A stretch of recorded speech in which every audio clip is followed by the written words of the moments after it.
नमस्कार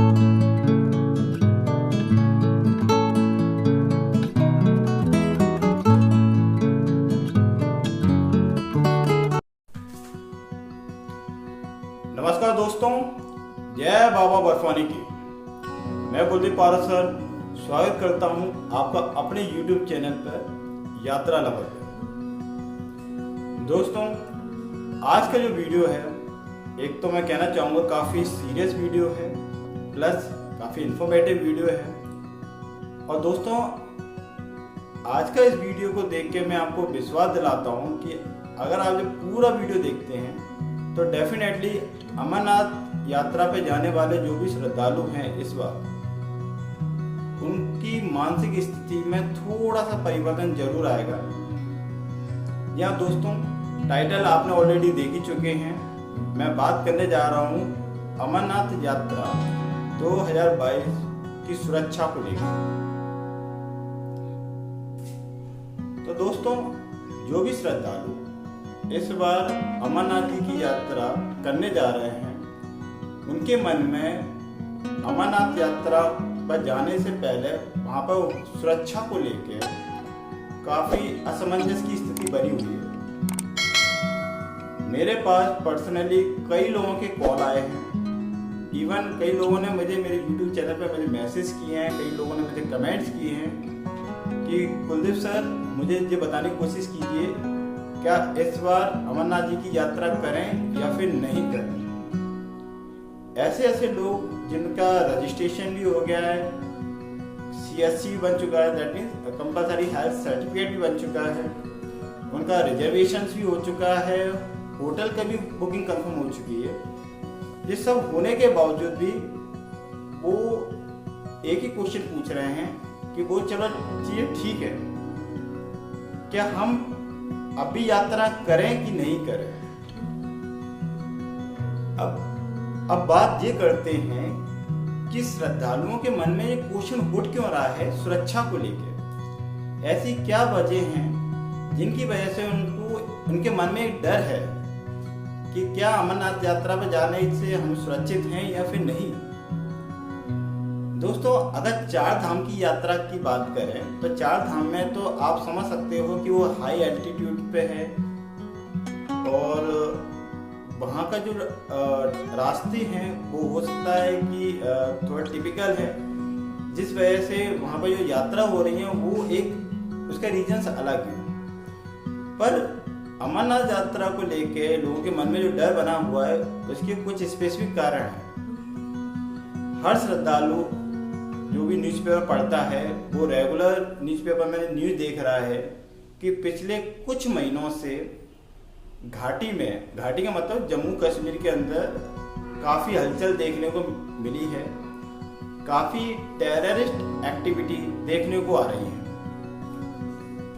और अभी रिसेंटली मैंने एक न्यूज़ देखी थी कि जब ये एक्चुअली वहाँ की जो सिक्योरिटी फोर्स है, या हम कहें कि वहाँ की बॉर्डर सिक्योरिटी फोर्स है, वहाँ की तरफ से एक मैसेज आया था जो मैंने किसी न्यूज़पेपर में पढ़ा था कि उनको जांच के दौरान चिपकू बम मिले थे।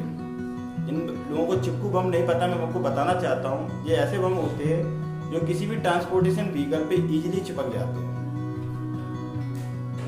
दूसरा, 2 साल से ये यात्रा नहीं हुई थी, उसका कारण था कोविड की वजह से। पर इन्हीं बीच में आप समझ सकते हैं कि धारा 370 भी हटाई गई है। धारा 370 हटने से भी कई लोगों में काफी रोष है। वहाँ के जो लोग हैं, वहाँ के बहुत सारे लोगों में अंदर एक गुस्सा है कि 370 धारा क्यों हटाई गई। इसके अलावा मैं बात करूं कि अभी रिसेंटली बॉलीवुड की एक बहुत फेमस मूवी बनाई गई थी, जिसमें उन्होंने जो वहाँ के कश्मीरी पंडित के ऊपर किस प्रकार का व्यवहार हुआ वहाँ के लोगों पर, और कश्मीर पंडितों का जो पलायन हुआ था उसके बारे में उन्हें बताया गया था। तो ये सारी बातें देखते हुए और सोचते हुए कई श्रद्धालुओं के मन में अभी भी ये क्वेश्चन बना हुआ है कि क्या हम इस बार अमरनाथ जी की यात्रा करें या फिर नहीं। और मेरे पास कई लोगों के कॉल्स भी और मैसेज भी आ रहे हैं। तो मैंने सोचा आज इस वीडियो के माध्यम से उन सभी लोगों की इस शंकाओं को मैं दूर करने की कोशिश करता हूँ। जो भी अलग अलग संगठन हैं, जो बाबा भोलेनाथ जी की अलग अलग समितियाँ हैं, जो कि ज़्यादा से ज़्यादा जत्थे को लेके अमरनाथ जी की यात्रा करने जाते हैं, वो लोग भी जगह जगह पे बैठक कर रहे हैं, मीटिंग्स कर रहे हैं, और उनका सबसे बड़ा मुद्दा यही है कि क्या हम अमरनाथ की यात्रा पे सुरक्षित हैं या नहीं। तो दोस्तों, आज इसी वीडियो में मैं इन सारी समस्या इस क्वेश्चन का जवाब देने वाला हूँ। तो जो लोग भी पहली बार मेरे चैनल पर विजिट कर रहे हैं, मेरी उनसे रिक्वेस्ट है कि आप मेरे चैनल को सब्सक्राइब कीजिए और बेल आइकन को प्रेस करना जरूर दबाइएगा, जिससे मेरे जब भी कोई न्यू वीडियो आएंगे तो उसका नोटिफिकेशन आप तक जरूर पहुँचेगा। वीडियो पसंद आए तो चैनल को लाइक भी कीजिएगा।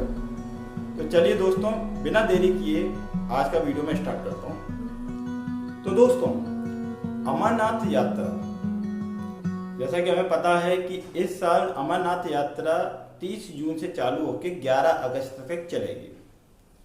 ये करीब 40 दिन तक चलने वाली इस यात्रा को हम कह सकते हैं कि ये एक बहुत बड़ी धार्मिक यात्रा है। दूसरा, आपको मैं बता दूं कि जो भी अमरनाथ जी की यात्रा करने जाते हैं, करीब मैं मान के चलूँ, इस बार जैसे अंदाजा लगाया जा रहा है कि 8 से 10 लाख लोग इस बार अमरनाथ जी की यात्रा करने जा रहे हैं। तो जो लोग भी अमरनाथ जी की यात्रा करने जाते हैं, उसमें से मैक्सिमम परसेंट्स, मैं बताऊं 70 से 80% लोग श्रीनगर, जम्मू और जम्मू कश्मीर में भी घूमने जाते हैं और विजिट करते हैं। तो पहली बात मैं बात रहा हूँ कि एक तो यह धार्मिक यात्रा के बारे में बताऊं आपको कि भारत सरकार हमारे कईयों जितनी भी धार्मिक यात्रा होती हैं, वो चाहे किसी धर्म जाति के लोगों के लिए हो, वो उसमें विशेष सहयोग देती है। कई समुदाय के लिए विशेष सब्सिडियां प्रोवाइड करती हैं, कई जगह लंगर की व्यवस्था कराती है, कई जगह स्टे कराने की व्यवस्था करती है, और बिल्कुल कम से कम रेटों में उनको रियायत भी देती हैं। इसका कारण यही है कि वो उनको धार्मिक यात्रा करने के लिए प्रोत्साहित करते हैं। अलग अलग स्टेट के मुख्यमंत्री तो आप कह सकते हैं तीर्थ यात्रा के लिए जो ट्रेन होती हैं वो भी फैसिलिटी प्रोवाइड कराते हैं। तो देखो दोस्तों, एक तो ये धार्मिक और आस्था का विषय है। तो मैं समझ सकता हूँ कि कोई भी व्यक्ति, एक तो टेररिस्ट अटैक धार्मिक यात्रा पे नहीं होना चाहिए और नहीं होगा।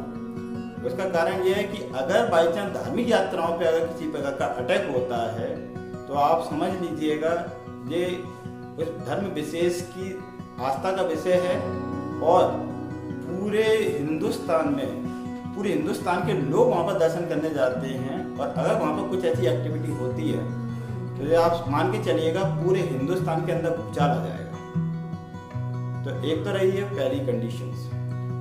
दूसरी कंडीशन की मैं बात करूं कि जैसे मैंने अभी पहले ही बोल चुका हूं कि जो भी अमरनाथ जी की यात्रा करने जाते हैं, मैक्सिमम लोग, चूंकि वो जम्मू कश्मीर में है तो जम्मू कश्मीर में रुकेंगे, जम्मू कश्मीर में भी ट्रैवलिंग करेंगे, जम्मू कश्मीर की रेस्टोरेंट में खाएंगे पिएंगे। इवन जो लोग श्रीनगर या जम्मू और दूसरी जगह पे घूमते हैं, तो वहाँ के जो मैक्सिमम लोग, मैं इवन जम्मू कश्मीर की रेवेन्यू की बात करूँ, जो इकोनॉमी की बात करूँ, तो मैक्सिमम परसेंट टूरिज्म पे डिपेंड्स है। आप देख सकते हैं अभी 2 साल से चूंकि ये यात्रा नहीं हो रही थी, इवन जम्मू कश्मीर में लोग नहीं जा रहे थे, तो कई परिवार ऐसे हैं जम्मू कश्मीर जिनको खाने के भी लाले पड़ गए थे। दोस्तों, भले ही 2-3 महीने से आप घाटियों में हलचल देखने को मिल रही है, टेररिज्म एक्टिविटी देखने को मिल रही है, हमें वहां से खबरें सुनने में आ रही हैं, पर आज तक कभी किसी यात्री पे किसी ने भी किसी प्रकार का अटैक नहीं किया। दोस्तों, यात्री वहां जाता है, वहां घूमता है, फिरता है, वहां के होटल इंडस्ट्री जितने भी चला रहे हैं उनको पेमेंट देता है, रेस्टोरेंट में खाने पीने के पैसे देता है, डल झील पे जितने भी चिकारा चल रही हैं, जब बोट हाउस बने हुए हैं, होटल्स हैं, रेस्टोरेंट्स हैं, या जितने मॉन्यूमेंट्स हैं, उनकी जो एंट्री फीसेस हैं, वहाँ पर आदमी जाता तो शॉपिंग्स भी करके लेके आता है। तो कह सकते हैं कि काफ़ी रेवेन्यू वहाँ पर जनरेट होता है हमारे श्रद्धालु, हमारे यात्रियों के वहाँ जाने से। तो दोस्तों, भले ही धारा 370 हट गई हो, भले ही कोई मूवी, बॉलीवुड की मूवी आ जाए, भले ही कुछ पर्टिकुलर लोगों के मन में मतलब किसी प्रकार दोष हो, रोष हो या गुस्सा हो, कुछ भी हो, पर वो भूल कर भी ना तो किसी धार्मिक यात्री के ऊपर कोई अटैक करेंगे और ना ही वो किसी यात्री पे किसी प्रकार का अटैक करेंगे। क्योंकि अगर वो ऐसा करते हैं तो ये मान के चलिएगा वो अपने पैरों पे ही कुल्हाड़ी मारेंगे। तो अगर ये मेरा वीडियो उन लोगों तक भी पहुंच रहा है तो वो भी चीज़ को समझते हैं और वो भी ऐसे करने से 200 बार सोचेंगे। तो जितने भी श्रद्धालु इस बार जा रहे हैं, मेरी आपसे निवेदन है कि आप बेझिझक होके आप आराम से वहाँ अमरनाथ जी की यात्रा करने जाइए। ये मेरी पर्सनल ओपिनियन है और किसी प्रकार का दोष नहीं है। इवन जो कई बार मेरे जो फ्रेंड्स लोग वहाँ गए हुए हैं, जो घूमने जाते हैं, जम्मू कश्मीर वगैरह जाते हैं, तो मैंने कई लोगों के आर्टिकल्स भी पढ़े हैं, तो वो यही बताते हैं कि जो जम्मू कश्मीर की तस्वीर हम अपने शहर में, अपने स्टेट में रह के देखते हैं, वहाँ जाके कुछ अलग ही चेंजेस देखने को मिलता है। वहाँ के लोग काफ़ी अच्छे हैं, काफ़ी कोऑपरेटिव हैं और काफ़ी अच्छे लोग मैं कह सकता हूँ। तो आप बिल्कुल वहाँ जाइए। मैं तो कह रहा हूँ अमरनाथ जी की यात्रा करने के साथ साथ आप जम्मू कश्मीर भी खूब घूमिए। ठीक है दोस्तों, 370 धारा हटने का कारण भी यही है कि आप लोग, हम लोग मतलब वो एक अलग स्टेट की तरह अपने आप को ट्रीट ना करें, अलग राज्य की तरह अपने आप को ट्रीट ना करें। जैसे हिंदुस्तान के और सारे राज्य सब मिलकर एक साथ रहते हैं, सिमिलरली जम्मू कश्मीर भी हमारे भारत का हिस्सा, वो भी हमारे साथ हम लोग सब मिलकर ही रहेंगे। तो जितने भी संगठनों में भी यही, हर संगठन जो भी जत्था के जत्था ले जाते हैं अमरनाथ जी की यात्रा कराने के लिए, उनमें भी यही बात बोली जा रही है। मैं भी आपसे यही बोल रहा हूँ। तो बेझिझक होकर अपने बैग तैयार करिए और अमरनाथ जी की यात्रा करिए। अच्छा दोस्तों, एक स्पेशल इम्पोर्टेंट चीज़ और, हमारी भारतीय सेना ने जो, और इवन वहाँ के अमरनाथ श्राइन बोर्ड ने सिक्योरिटी को लेके या सुरक्षा को लेके जो पुख्ता इंतजाम किए हैं, उसको भी लेके मैं आपको अगले वीडियो में एक अगला वीडियो बनाने जा रहा हूँ। उसमें मैं आपको पूरा बताऊंगा कि वहाँ पर किस तरीके के इंतजाम किए जा रहे हैं, तो उन्हें भी ये चीज़ों को पता है।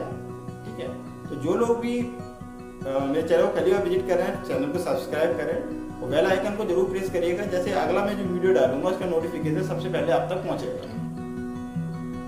तो आई होप ये जानकारी आपके लिए इन्फॉर्मेटिव होगी और आपके मन में सुरक्षा को लेके थोड़ा संकोच हुआ हो, वो थोड़ा दूर हुआ होगा। तो दोस्तों, मैं इसी प्रकार की इन्फॉर्मेटिव वीडियो लेके आता हूँ और अगर वीडियो अच्छा लगा प्लीज़ इसको लाइक कीजिए और ज़्यादा से ज़्यादा लोगों तक शेयर कीजिए और जिनके मन में यात्रा को लेके संकोच हो उनको दूर करिए।